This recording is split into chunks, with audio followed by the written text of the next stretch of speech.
Smoke is seen following an airstrike on the western front line of Raqqa on July 17, 2017, during an offensive by the US-backed Syrian Democratic Forces. Getty Images. President Trump claimed on Twitter this morning that in response to ISIS's claim of responsibility for the New York attack, the military has hit ISIS much harder over the last 2 days. ISIS just claimed that a generous animal who killed, and so badly wounded, the wonderful people on the West Side, was their soldier, Donald J. Trump at Real Donald Trump, November 3, 2017. Based on that, the military has hit ISIS much harder over the last 2 days.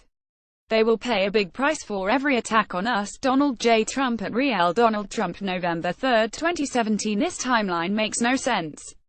ISIS's claim was published Thursday, the day before this tweet.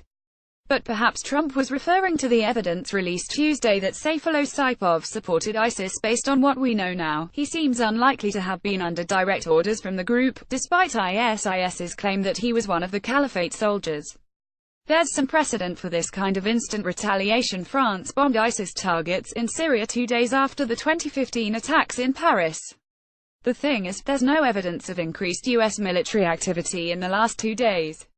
According to ACU Operation Inherent Resolve's daily strike reports, the coalition carried out 11 strikes consisting of 11 engagements against ISIS terrorists in Syria and Iraq on November 1 and 13 strikes consisting of 15 engagements on November 2.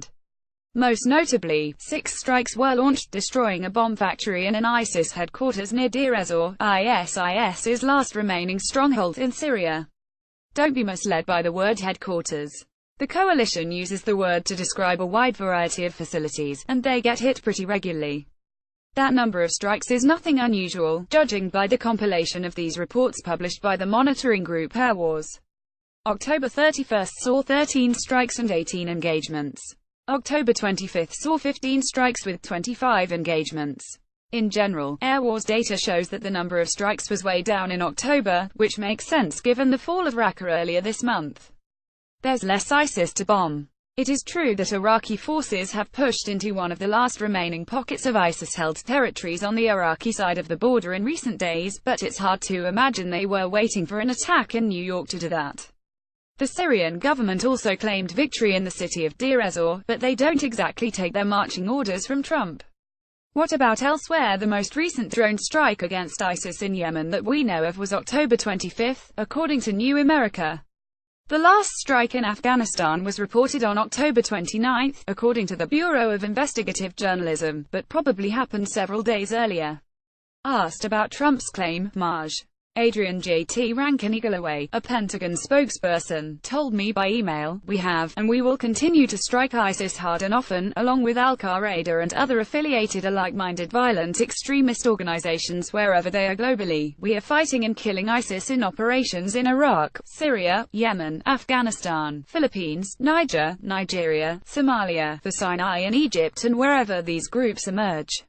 It's possible there's been some covert action we don't know about, in which case the president probably shouldn't be tweeting about it, but from publicly available data, these seem to have been 2 perfectly average days in the war on ISIS." Update 4:00 p.m. Perhaps this is what Trump was referring to. The U.S. Africa Command says several terrorists were killed as the U.S. for the first time conducted 2 airstrikes against Islamic State group fighters in Somalia. A statement to the Associated Press says the airstrikes were carried out early Friday in northeastern Somalia in coordination with Somalia's government. Though again, nothing in the reporting suggests this was in retaliation for New York.